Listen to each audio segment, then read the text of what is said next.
Come as you are, as you were, as I want you to be. Suara generasi yang tak pernah menjadi legend. Siapakah dia? Hari ni guys, mari dengar aku nak ceritakan tentang Kurt Cobain. Kalau korang tanya, siapa ikon muzik paling jujur pernah ada kan? Tapi paling tragik kehidupan dia. Aku rasa ramai akan sebut satu nama je.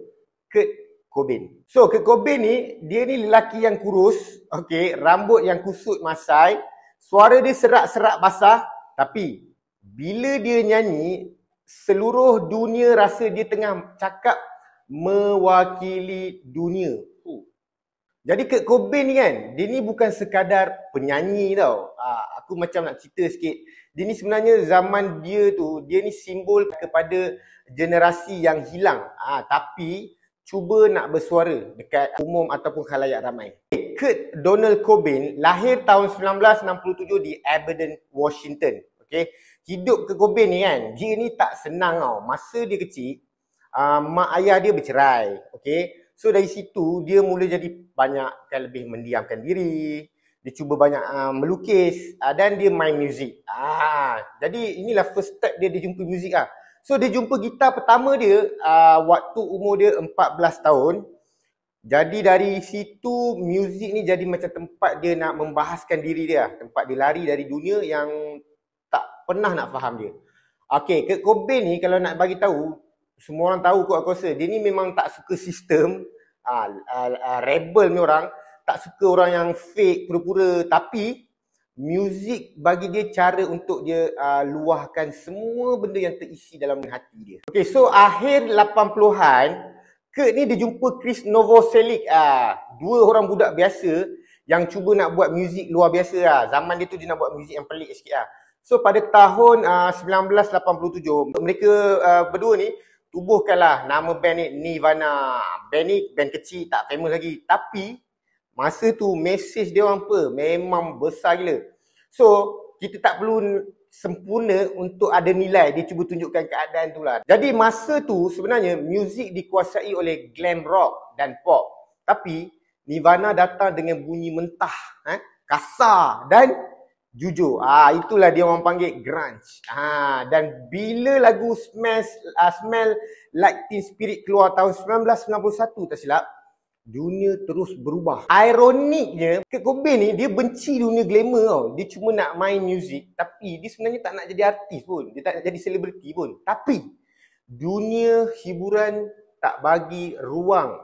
Media kejar dia, gosip tentang dia dengan bini dia kan, isteri dia, Courtney Love. So dalam tekanan tu makin berat, dia ni jadi macam terumbang-ambing sekejap. Jadi apa yang dia cuba buat, dia mula lawan kemurungan, tekanan dan juga ketagihan. Kurt ni pula dia pernah tulis satu mungkin lirik, dia tulis apa tau, lebih baik terbakar sekejap daripada pudar perlahan-lahan.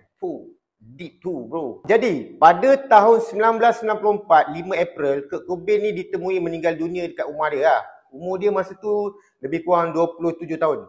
So masa dia meninggal tu, dia ada tinggalkan satu surat, lagu dan mesej yang sampai hari ni masih hidup. Sebenarnya dunia muzik terkejut tentu. Tapi yang lebih penting, generasi dia sedar. Bukan semua orang yang nampak kuat betul-betul kuat. Walaupun Kurt dah lama pergi, semangat dia masih hidup dalam setiap band yang jujur dengan diri sendiri. So, dia ni ajar dunia yang tak semua kejayaan tu bermakna. Jadi kita kena ingat. Dan tak semua kehilangan itu adalah kekalahan. Nirvana ni cuma 3 orang tau. Tapi bayangkan dengan band yang kecil ni, suara mereka ubah sejarah muzik dunia. Kurt Cobain bukan sekadar penyanyi, dia suara untuk mereka yang sunyi, yang tak pernah dapat peluang nak bersuara. Dan sampai sekarang bila kita dengar lagu Smells Like Teen Spirit, okay, rasa tu masih sama tau. Perasan tak? Macam aku rasa macam tu. Dia ada marah, dia ada rasa kosong, tapi macam ada tak ada kejujuran kat situ lah. Tapi apa yang bagus dia, Kurt memang masuk dalam jiwa setiap orang yang mendengar lagu ni. So kadang-kadang orang yang paling banyak lah bagi cahaya ni sebenarnya ialah orang yang paling banyak bergelut dengan gelap. Guys, yang mana sukakan cerita-cerita inspirasi macam ni, boleh je tolong like, subscribe dan share. Lagi satu, Kurt Cobain ni sebenarnya dia ni adalah apa tau? Dia ni sebenarnya legend yang tak kejar kemasyhuran, tetapi akhirnya jadi simbol kejujuran dalam dunia yang penuh banyak kepura-puraan. So guys, terima kasih sebab support. Apa-apa boleh Roger